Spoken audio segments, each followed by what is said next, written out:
পর্নোগ্রাফির সাথে পরিচিত না এমন হাজারের একজন ব্যক্তি খুঁজে পাওয়া যাবে না। ঠিক আছে, বাংলাদেশের পরিসংখ্যান বলছে যে বাংলাদেশের স্কুল পড়ুয়া প্রায় 77% ছেলে মেয়ে পর্ন দেখে। এটা আবার কথা নয়, বা আপনি গুগল করেন এবং দিন দিন মেয়েদের পর্ন দেখার প্রবণতা বাড়ছে, এটা লেখা আছে। শুধু তাই নয়, ওই 1896 সালের দিকে তারা যখন পর্নোগ্রাফি ছড়িয়ে দেয়, মাত্র 7 মিনিটের একটা ভিডিও তারা প্রকাশ করছে।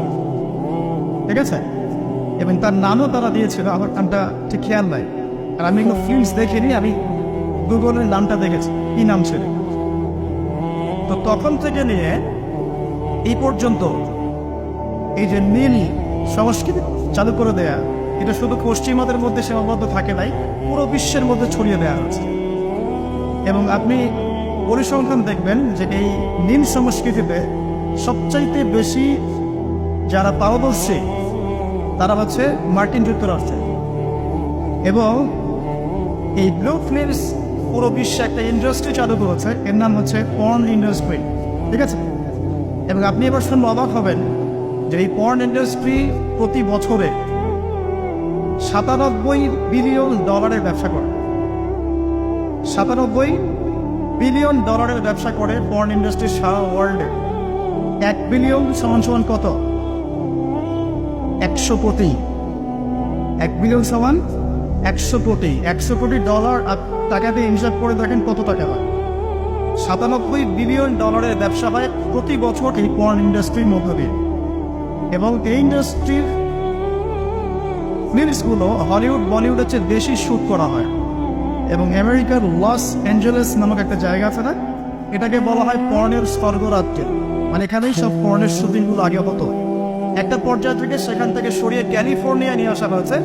কখন সরানো হয়েছে? যখন সেখানকার প্রশাসন একটা আইন জারি করল।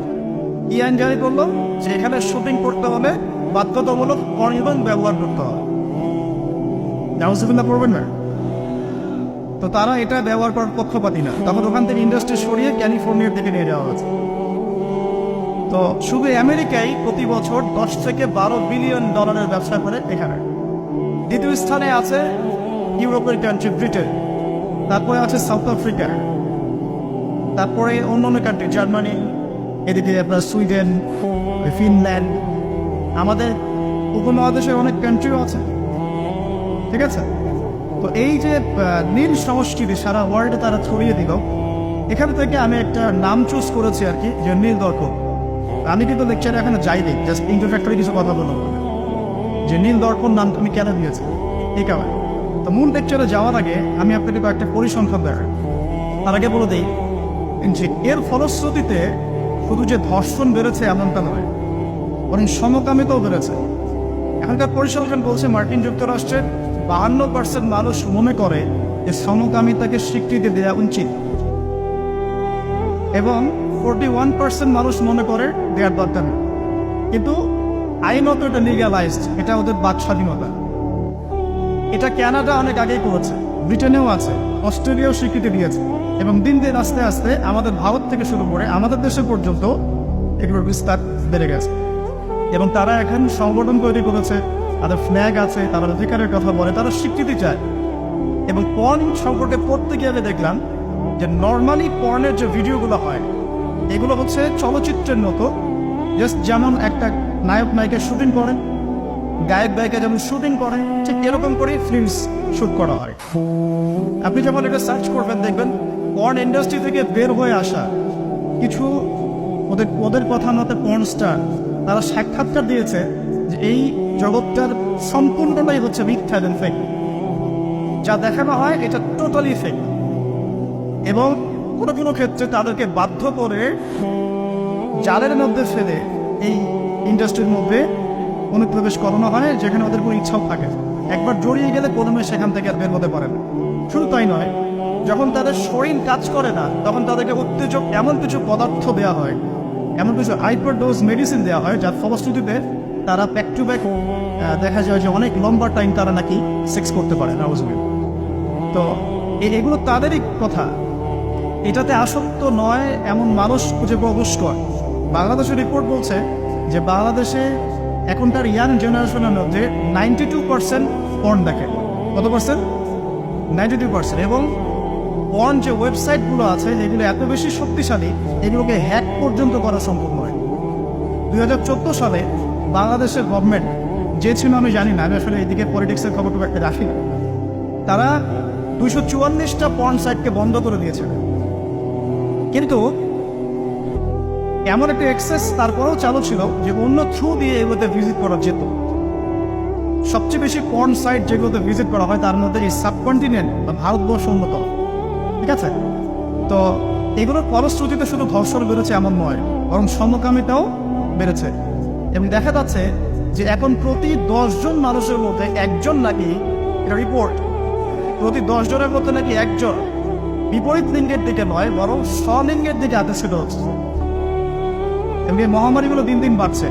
আমি যখন লেকচার শেষ করবো তখন আপনাকে আমি কিছু হাদিস শোনাবো নবী সাল্লাল্লাহু আলাইহি ওয়াসাল্লামের এই যুগ সম্পর্কে কিছু ভবিষ্যৎবাণী। তখন আপনি মিলাতে পারবেন ইনশাআল্লাহ যে আসলে নবী সাল্লাল্লাহু আলাইহি ওয়াসাল্লাম কোন যুগটা সম্পর্কে সাথে বলছেন। তো মূল লেকচারে যাওয়ার আগে আমি আপনাদের কিছু পরিসংখ্যান শোনাচ্ছি, একটু মনোযোগ দিয়ে শুনুন। যে সভ্যতার কথা আমি আপনাদেরকে বললাম, ওই সভ্যতার কিছু পরিসংখ্যান উল্লেখ করে আমি আপনাদেরকে লেকচারের সামনে দেখে দেবো ইনশাআল্লাহ তাআলা। একটা রিপোর্ট বলছে, এটা দৈনিক জনকণ্ঠকে ছাপানো হয়েছিল। এটা ছাপানো হয়েছিল 16 অক্টোবর 2020-এ।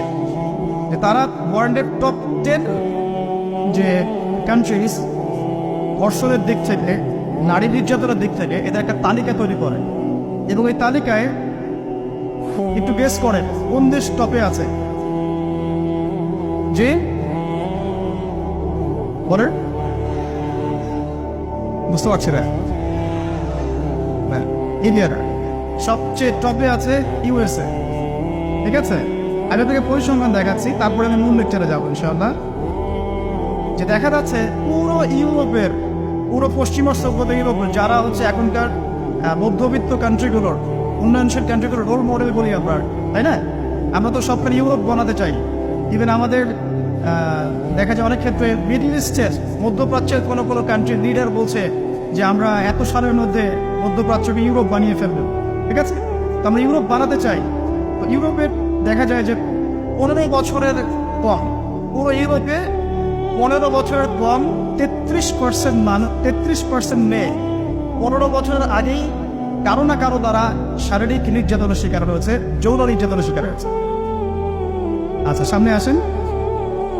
আমাদের পার্শ্ববর্তী দেশ ভারতের কথা এসেছে এখানে, যে প্রতি 22 মিনিটে একটা করে মেয়ে ভারতের নির্যাতনের শিকার হয়, যৌন নির্যাতনের শিকার। বাংলাদেশের সংখ্যাটা কত এটা আপনারা বের করবেন, পরে দেখছি। শীর্ষ 10-এর তালিকায় প্রথমে আছে আমেরিকা, যেখানে বলা হচ্ছে যে 99% পুরুষ, 99% পুরুষ এরা উন্মুক্ত যৌন বিষয়গুলোতে আগ্রহী।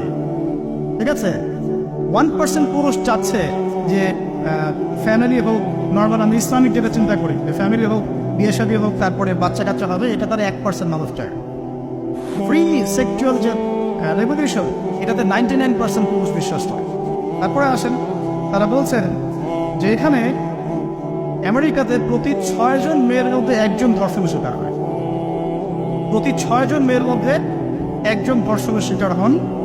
এবং যে পরিসংখ্যানগুলো করা হয়েছে এটা মাত্র 16% কেসের ভিত্তিতে, বাকিরা কেসই করে না। যারা কেস করেছে, এই কাগজপত্র আছে, এর মধ্যে দেখা যায় প্রতি 6 জনের একজন ধর্ষণের শিকার হন। তো এরপরে দ্বিতীয় নাম্বার তালিকায় আনা হয়েছে সাউথ আফ্রিকার, দক্ষিণ আফ্রিকা। এটাকে বলা হয় ধর্ষণের রাজধানী। কি বলা হয়? ধর্ষণের রাজধানী। এখানে দেখা যায় যে শুধু 2012 সালেই, অনলি 2012 সালেই 65,000 ধর্ষণের ঘটনা রয়েছে। আমি পরে আপনাকে হাদিসগুলো বলবো, আপনাকে পরিসংখ্যানটা ঢোকাতে থাকে। 65,000 ধর্ষণের ঘটনা ঘটেছে শুধুমাত্র সাউথ আফ্রিকাতেই। আর সাউথ আফ্রিকার 4,000 নারীর উপর জরিপ করে দেখা গেছে যে তাদের মধ্যে প্রতি 3 জনে একজন জীবনে একবার না একবার একজন পুরুষের দ্বারা যৌন সহিংসতার শিকার হয়েছে। প্রতি 3 জনের। এরপরে আরেকটা জরিপে দেখা গেছে যে আফ্রিকার 25% পুরুষ, পুরো আফ্রিকার 25% পুরুষ, মানে 4 ভাগের 1 ভাগ পুরুষ, জীবনে একবার না একবার কোনো না কোনো মেয়েকে ধর্ষণ করছে। এগুলো আমাদের রিপোর্টমে কিন্তু আপনি অনলাইনে এগুলো পাবেন। এরপর আসেন 3 নম্বরে রাখা হচ্ছে সুইডেনকে। এবার সুইডেনকে খুব হাইলাইট করা হয়, খুব উন্নত কান্ট্রি। দেখা যায় যে 2009 সালে সুইডেনে ধর্ষণের হার ছিল 58%। কত পার্সেন্ট? আচ্ছা, 4 নম্বরে যে দেশ খুব পরিচিত আমাদের পাশে ভারত, সেখানে বলা হচ্ছে যে 2012 সালের জরিপে ইন্ডিয়াতে ধর্ষণের রিপোর্ট করা হয়েছে 24,923টা। 24,923। আসেন তারপরে একজন রিপোর্টে বলছে প্রতি 22 মিনিটে সেখানে একজন মেয়ে ধর্ষিত হচ্ছে। 5 নম্বরে আছে যুক্তরাজ্য।